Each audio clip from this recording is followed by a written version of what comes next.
everyone, welcome to an analysis of dance where we discuss the movements and debuts of the Billboard Hot Dance charts in immaculate detail with in-depth reviews of each debut each week. This week feels quite notable, honestly enough where even despite looking at the debuts and seeing a pretty decent and pretty standard week all things considered, there's some stuff coming up lower down that can cause some serious impact long term. Hot Dance in particular has a lot of songs that are building up a ton of momentum going into the summer, even the top spots in serious danger moving forward, and even if that song will probably stick around for a while, once it gets swept off, I'm actually kind of curious how the level playing field will actually turn out. It could be really interesting and actually make the charts better. And man, the moment that Miles On It by Marshmello and Kane Brown gets knocked off #1, the better. Quite frankly, I have no idea why radio is still on board with this crap, and given that streaming is actually losing out to a lot of bigger songs even on this chart, that's kind of revealing that people are done with this. Can we just move on, please? I mean, it's not like the Dave's Notion remix by Crystal is not trying at #2. I mean, the streaming is still really good on this one, and the only reason it got knocked off the Hot 100 was because of the Sleep Token album bomb, and given Morgan Wallen's album bomb next week, I don't really see this coming back until a bit later, but still, the fact that it's doing this well and holding this steady above Miles On streaming, that's kind of revealing in a way. But then, there's that big debut, and I can already see this getting pushed onto the Hot 100 at the rate it's going, given that the momentum behind this one is absolutely huge, and that's Blessings by Calvin Harris featuring Clementine Douglas debuting at #3. Now, this doesn't really surprise me considering that after Smoke the Pain Away, people were wanting a really good song from Calvin Harris, which this absolutely is, and given that the stream for this one is fucking massive, I'm not remotely surprised that this actually ended up debuting in the top 3, and given that it's actually getting pushed to radio and is doing decently well and still gaining on streaming, with its debut in the top 10 in the UK, I can see this being a comfortable top 3 hold for a long time, maybe even making a run to the top 2, and yeah, I'm not complaining at all that Calvin Harris is back, and Clementine Douglas especially really deserves this. Really great to see her on a big mainstream global hit finally. And man, it makes the top 3 a lot better by pushing out Paso Bem Solto by Atlas down to #4, which is still gaining on streaming, and I expect this to hold pretty damn steady still. But considering that it's stalling out around the world, that might be revealing that this might be finally done, and thank God that it didn't go anywhere near bubbling under on the Hot Dance charts or Hot 100. We really don't need this crap charting in mainstream form. Same deal with Montegam Tomato by Mozzie at #5. This one's also struggling on streaming at the moment, and given that it's holding a lot less compared to Paso Bem Solto, it's on its way out comfortably. Good. And thanks to that big debut, Forever Young by David Guetta, Alphaville, and Ava Max got booted out of the top 5 down to #6, where the radio is fully done with this one. Streaming is absolutely terrible. Expect this to fall out a lot faster than people expect. Not complaining at all there. But rare radio might actually prop up a song comes in Never Ender by Justice and Tame Impala at #7. It's still in the top 30 comfortably on Pop Airplay, and given that streaming is rebounding in a nice way, this might have a run and actually get past Forever Young soon. I can't complain there. Hanley holds above Move by Adam Port Strive featuring Malachi at #8, which is losing pretty considerably on streaming and doesn't really have much radio support at all. With the songs that are lower down and actually getting a bit of momentum right now, I can see this actually being booted off before 52 weeks. Thank God for that. Finally, Heavy Love by Onatari got a minor boot down to #9, and the streaming is holding decently steady. I don't expect this to really go down that much, which is something I can't say about Slow Motion by Marshmello and the Jonas Brothers to #10. Radio sucks, streaming sucks, this is on its way out quite comfortably, having done next to nothing in the top 5, and good riddance for that. And on that topic, man, we saw some big shifts here that I think could be in even more danger come next week, given the amount of songs that I can see surging up and debuting here, and especially in the fall-offs, the 2 that did fall off I don't really see coming back, with Kisses by Bless and Cameron Watson featuring BB Close falling victim to recurrent rules as it's probably gone after a, quite frankly, really good run, and Say My Name remix by Morgan Seatree featuring Florence and the Machine out yet again. I don't expect this to come back at this point. It had a good run, it will probably make the year-end list, at least for some time. But what's more telling, we didn't have a single positive movement here. The high influx of debuts just caused absolute destruction to the rest of the charts. I mean, there were some obvious cases of big falls like Chess by Joyful already down to 25, so probably will be gone next week, or Tell You Straight by Jig, it's falling down to 22 as the remix boost continues to dry up, or Flashes by Riz and Young Lucas at 21. Expect us to rebound with the new single with Peso Pluma that's actually doing really well. And finally, in a particularly rough week for David Guetta, Think of Me with Hugel, Kalani and Dacom is off the debut to 19, and Beautiful People with Sia is already down to 17. really telling that once radio doesn't support the songs, they start falling pretty considerably, and in this case, they're both gentrified Afro house songs, so I'm not exactly upset to see them go, even if I do like both songs. And on the topic of bad signs, yeah, let's just start off with these debuts, because my god, these first two are rough. Beginning with number 18, Lost Voltage by Sayfalse, Wasg'ood, and Ariis.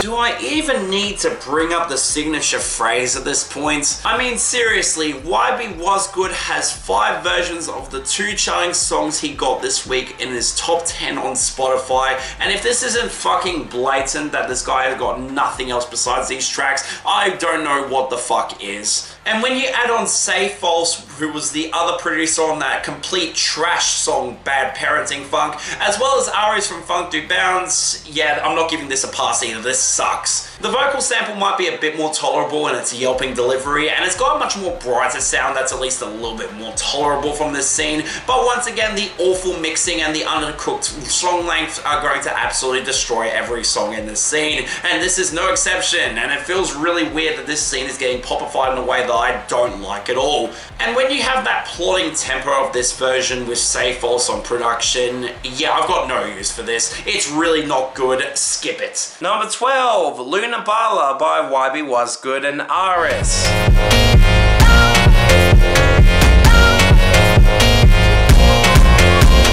This is literally the same song.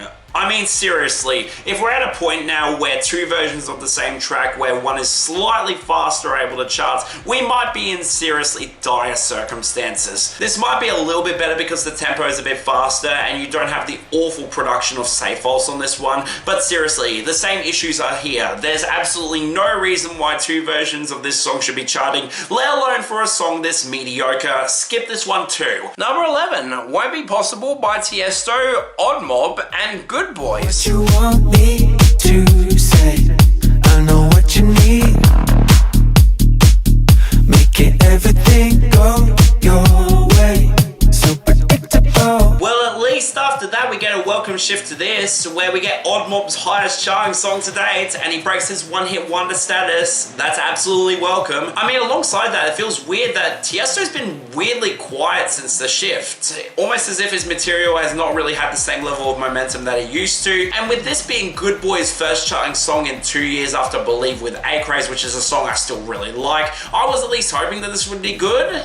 And honestly, yeah, I actually like this a decent bit. I mean, it's not great. I do admit that the length of this song is a bit too abbreviated for my liking, and the vocals of Goodboys sound a little bit checked out. They could have been a little bit more interesting here, and in a way, they just kind of drag down the track to merely just good for me. But man, Odd Mob's really carrying in the production touches that he adds to Tiesto's sound with those really stabby synths that sound really satisfying, especially against that synth line at the end of the chorus that sounds really satisfying and really cool. And when you have that harder hitting percussion that goes much more down the heavier side of tech house that I really enjoy. I mean, yeah, Odd Mob's the reason that this works at all, and even if Tiesto didn't really ruin the track, he didn't really add a ton of interest either. I mean, it's not great by any means. Honestly, I find this more just decent than anything else, but you know what? Considering the low stands I hold on Tiesto, this is actually really solid. I don't mind this at all. And number 3, Blessings by Calvin Harris featuring Clementine Douglas.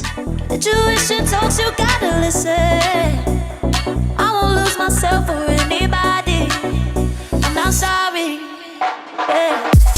There seems to be some sort of underlying message with this actually debuting as high as it did. I mean, after Smoke the Pain Away became a monumental flop single that's not even doing that well in the UK right now, I was worried about Calvin Harris's prospects moving forward, and then he goes back to the big house stuff that made him popular with this song that debuted really damn high on every single chart and has become a big massive hit around the world right now, to the point where it debuted in the top 10 of the UK singles chart and gave Clementine Douglas that long overdue mainstream breakthrough. Now, I was really hoping that this one would be great, considering that the reception, even from non-dance fans, has been really good for this, and given how high it debuted, people clearly got on board with this, and yeah, for good reason. This is one of his best songs in years. I mean, it's more in line with the singles from 2023, with that much more breezy, upbeat sound that's a lot more spacious, and even if it doesn't go down the trance route that Miracle or Desire went down, it's still got a lot of the similar DNA, and yeah, this is a sound that Calvin Harris can absolutely nail well, with that sort of breezy, distant atmosphere against those guitars that sounds goddamn serene, with those soaring melodies, and Clementine Douglas continuing to prove why she's one of the best mainstream singers in EDM right now. Seriously, on talent and texture alone, she's absolutely been deserving of this, and I am thrilled that between this and Happier, she's starting to get some mainstream breakthroughs. She's absolutely one of the best vocalists in the scene, and her soaring vocals really do work well on this track. It's really telling as well that her delivery actually manages to tie in this old bad relationship that she's moving long past with the instrumentation. That sounds like something from the 90s. There's a lot of cohesion here that's actually worked really well and will probably get overlooked, and it really shouldn't. I mean, I totally get why the public was on board with this, and given that this is getting some sort of radio push on certain formats, I expect this to actually stick around. I mean, the streaming is goddamn great on this one, and for me, yeah, this is one of the best hits of the year.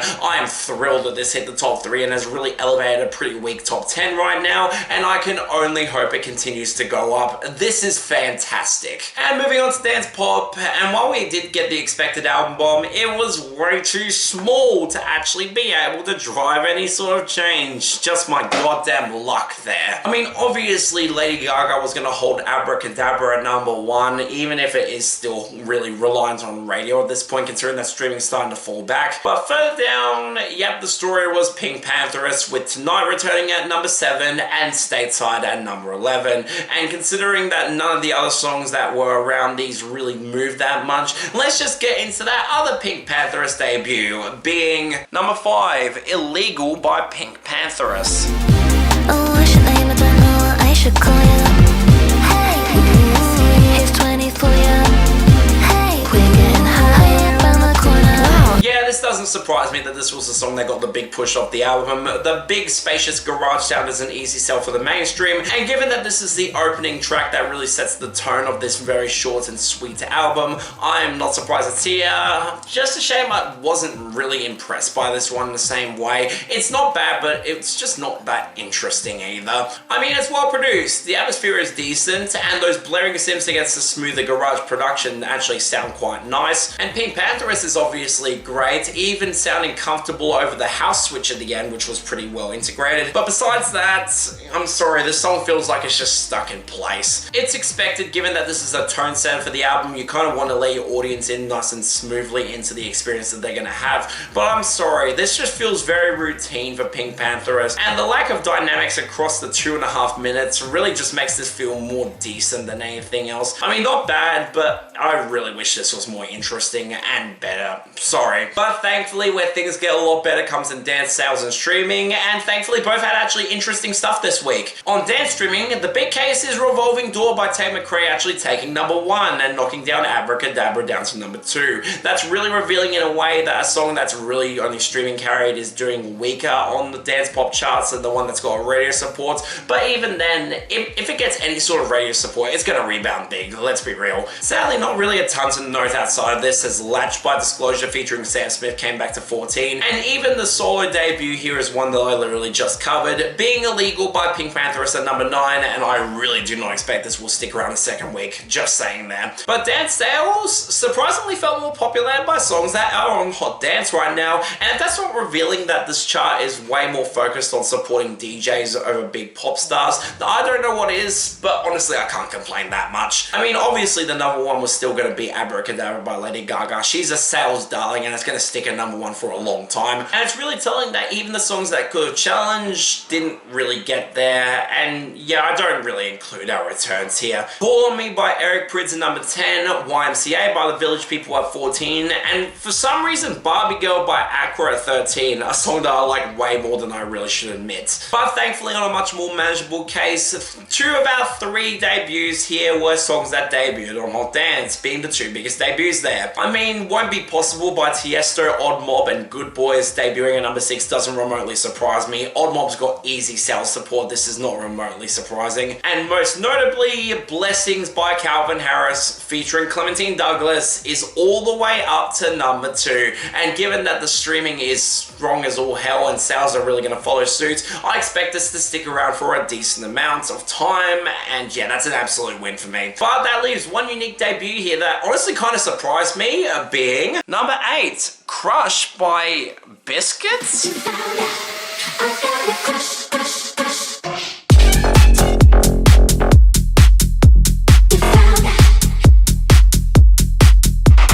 Well, this was a nice surprise. I've been aware of Biscits' presence in the UK club scene for a while now, given that he's charted multiple songs there, and he's gotten the sort of big push in the mainstream recently thanks to a lot of big tech house remixes, and that's really fitting in this case because this is a remix of the Jets' classic dance song Crush on You, which Nero remixed back in 2011 to great success, and honestly, I might actually like this more. This is genuinely really good. This is the sort of dark, club-ready tech house material that focuses way more on the heavier bass in comparison to the more metallic-sounding percussion. And in general, the sound of this one is a lot more deep and immersive. But this makes it stand out a lot more than a lot of the other tech house songs that have debuted here recently. And especially with the way that that sample is integrated to the track as it completely dissolves before the drops, it creates this soundscape that is goddamn intense, but also really satisfying. I like this sound a lot. And when you have those stuttery synth stabs on the drops that go goddamn hard against the much more heavier percussion, yeah, this is how you do tech house right. And really, if this guy's getting a lot more sales support in recent years, if the quality is going to be this good, I'm not going to complain at all. Really great remix, really nice to see it here. I really hope it actually has a decent run because I can see that may be happening, and yeah, I would not complain. I really like this. And ending on a positive note, Dance Airplay, which actually thankfully had a really good and really busy week, to the point where the debuts, they were all consistently good. I can't complain there. Sadly though, we have to address that big elephant in the room at number 1, The Less I Know The Better by Mal P. Yes, it's actually up here despite being one of the laziest and least impactful remixes of any song that's come out in recent memory. And seriously, why the hell are we rewarding this lazy crap? Did we not learn from some boy 2024 here? I mean, thankfully we're at a stage where this is going to absolutely not last the second week at number 1, given that the momentum is already stalling out. I really hope that this goes away fast. It gets worse the more I hear it. But hey, I guess there's small blessings here because I Follow Rivers by Tiesto featuring Ariis got denied from number 1 at number 2. I mean, it's still got a good enough chance of making the year-end list, unfortunately. But if we're going to deny one bad remix from getting number 1, I'm at least not complaining it's this. But what's looking more promising is our big jump up to number 3 that I expect to make a run for number 1 next week. Say My Name remix by Morgan Seatree featuring Florence and the Machine at number 3. And look, if you want an actual good remix that's got genuine momentum and will actually make a shot at number 1, I was calling that this would get there weeks ago, and given the stability that this has had, I'm glad to be proven right here. And unsurprisingly, all of these were able to comfortably knock back Beautiful People by David Guetta and Sia down to number 4. Again, it was going to stick at number 1 for a while, so I'm not surprised that it's finally on its way out. And really, considering the new single that's getting pushed, I'm just not complaining that this is actually sticking around and doing better at the moment. But what's also not going to make things easier, given how fast it fell off number 1, is the big jump for Don't Wake Me Up by James Hype, up to number 5. It's got good enough momentum, spins are going up steadily, don't expect this to get to number 1 quickly, and really given how quick the run has been on charts right now, I'm not about to complain that it's going to go up slowly. We really could use this sticking around for a long time. And on that note, Wrap Yourself Around Me by DOD featuring North at number 6. This one's also gaining pretty steadily on spins at a slower rate. Expect this to have a slow run to the top 2, and really I can't complain about that either. Sadly though, it's also up against Dreaming by Dom Dollar featuring Daya at number 7, a song that's actually surging a lot faster on the charts and will probably hit number 1 quite early and get knocked off pretty fast. And really, I'm at least not complaining that Forever is not charting here. That song's underperforming on media base, which is really telling. Small blessings, I guess. But now there's that big story. Crossfire by Frank Walker and Alexander Stewart, where against all odds it managed to hold at number 8 and be one of the rare songs to last past 20 weeks on this chart. I mean, it's not going to last next week, given that it's absolutely plummeting on spins right now, but the fact it got there at all despite not peaking in the top 5, that's really impressive. Fair play to them. Hell, it's more telling that it's still above Lost in Loving You by ARTY and Lewis 3 down to number 9, which is losing pretty damn fast. Expect this to be out soon and really had a good run, I can't complain. And that's really exciting because in the best news possible to end out the top 10, we got a new arrival for Come With Me by Major League DJs and Georgia Smith at number 10. And thank God that this is actually gaining momentum going into summer. Expect us to get a really damn good run and...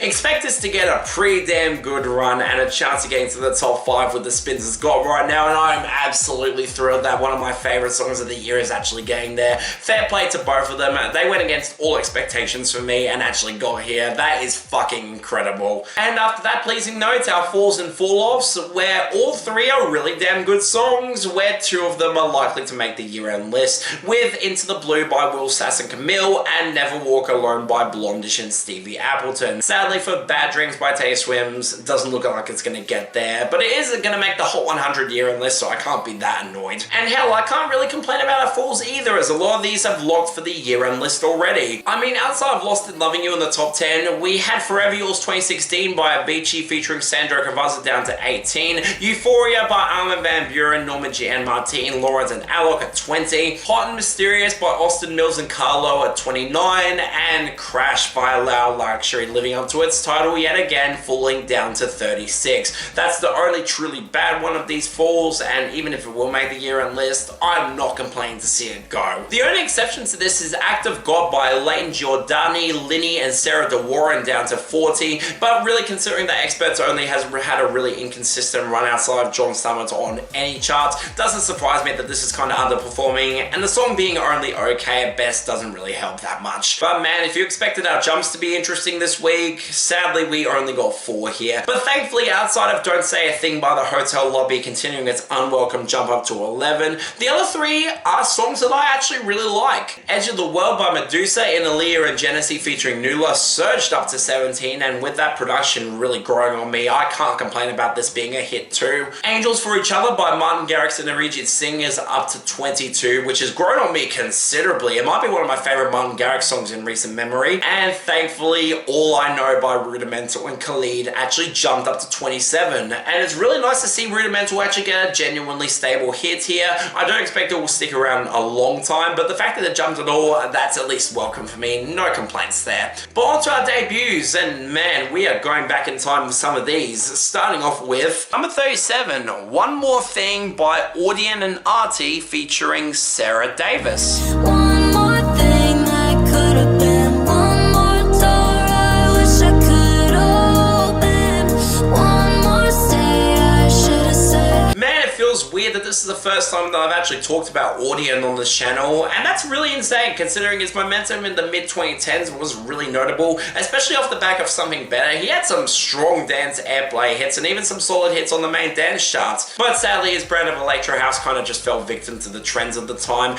and given that his future bass pivot with songs like Favorite Sound only really succeeded on certain charts like Dance Airplay and Club Play, it doesn't surprise me that he hasn't really charted on Hot Dance in a long time. But now he's back with a new single with ARTY that leans obviously back on electro house, and given how much I really liked his last showing song in Living in Color, I was at least hopeful for this, and while it's not as good as this song, I still like this a decent bit. It's surprisingly a lot more relaxed and deep house inspired, with the synths that sound more aquatic and actually create a more submersive atmosphere that I found really unique. And the drops are surprisingly pretty restrained, actually have some nice atmosphere and don't feel incredibly intense in comparison to Living in Color. But sadly, the comparisons there don't stop, because honestly, Sarah Davis is not exactly impressive as a singer in comparison to Jeff Harris. She's got a nice voice and does fit the vibe quite well, but her vocals don't sound all that unique or distinctive, and she really is not exactly the most interesting singer either. Doesn't really make this song stand out in the same way that Living in Color does for me. Still, really solid follow-up. I'm really curious to see this actually become a hit, but given the names involved, I expect it to do really well. And yeah, no complaints. Solid song. Number 32 were 2 Days by James Carter featuring CARMA. Turn the lights down. I've been up for 2 days now. Turn the lights out. Turn the lights. feels weird seeing James Carter chart here on his own. For those of you who forgot, this guy was the co-producer on Bad Memories alongside Medusa, and a song that I actually still like to this day, even if it is a bit repetitive, and I can see why some don't really like it that much. And the featured artist CARMA is just the collaborative alias between James Carter and singer Tom Martin. Why the hell is it credited here separately as a feature? But look, I haven't followed James Carter at all, even outside of Bad Memories, so I wasn't really sure what to expect with this. And yeah, it's decent, but not exactly all that memorable. The main thing that stood out here, besides the really crisp bass that sounds quite nice, was actually Tom Martin on vocals. He's got a more raspy vocal delivery that reminds me a lot of either Vance Joy or Tom Grennan, and honestly on a track like this, he actually stands out quite a bit. He's got a unique vocal tone that I actually quite enjoyed. Now this production is admittedly a little bit too generic for my liking. I do wish that the piano was given a lot more to do on the drops. With a lead melody that's not particularly interesting nor all that creative, you could have done a little bit more here, and the song does feel a bit underdeveloped at under 2.5 minutes, but honestly, in terms of the sort of straightforward dance airplay leaning house music, this is perfectly fine. Not great, but it does the job well. Not bad here. I like this. And finally, number 31, Afterlove by Zack, Martino, JAYEM, and Aviella.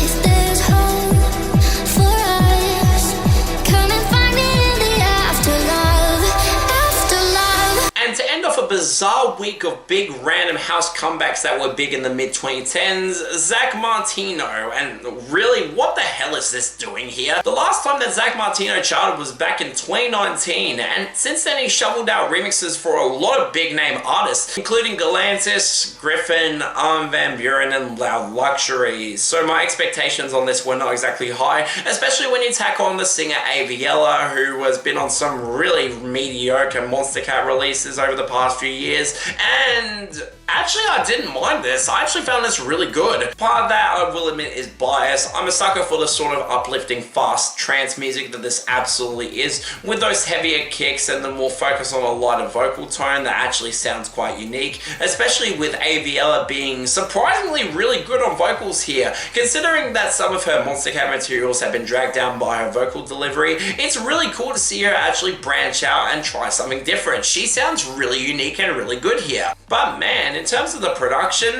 this gives her a lot more mix to breathe, and there's a lot more spacious atmosphere, and the drops have some actual groove. So yeah, this actually worked. I mean, it's not exactly groundbreaking for the genre, and we've already had a song like this in Where Are You Tonight by Griffin that's actually charted this year and is a little bit better than this, but the fact that it debuted this decently high, it might be a song that just might stick around, and considering how long it's stuck around on Media Base before now, that's actually kind of interesting, and this is actually really good. No complaints there. And yeah, that ends off a really solid week here, although it's pretty obvious what the two worst ones here, because YB Wasg'ood and Ariis are both getting those here, with Luna BALA as the dishonourable runner-up and Lost Voltage as the worst because Sayfalse can't do anything right. But best, yep, it's going to Blessings by Calvin Harris featuring Clementine Douglas, although shout out Crush by Biscits as the honourable runner-up. I actually really like that track, and I wouldn't mind seeing it get more momentum than what it's got. Next week, holy shit, there is a lot that's going to happen here. Ranging from an Avicii posthumous single to Eurovision impacts to likely a big comeback for Millennium, and even debuts from Ruz and 2 remixes that are going to cause some interesting conversation. It's going to be absolute chaos, especially on Hot Dance. I'm looking forward to it. But yeah, that's all for this episode of an analysis of Dance. See you next time.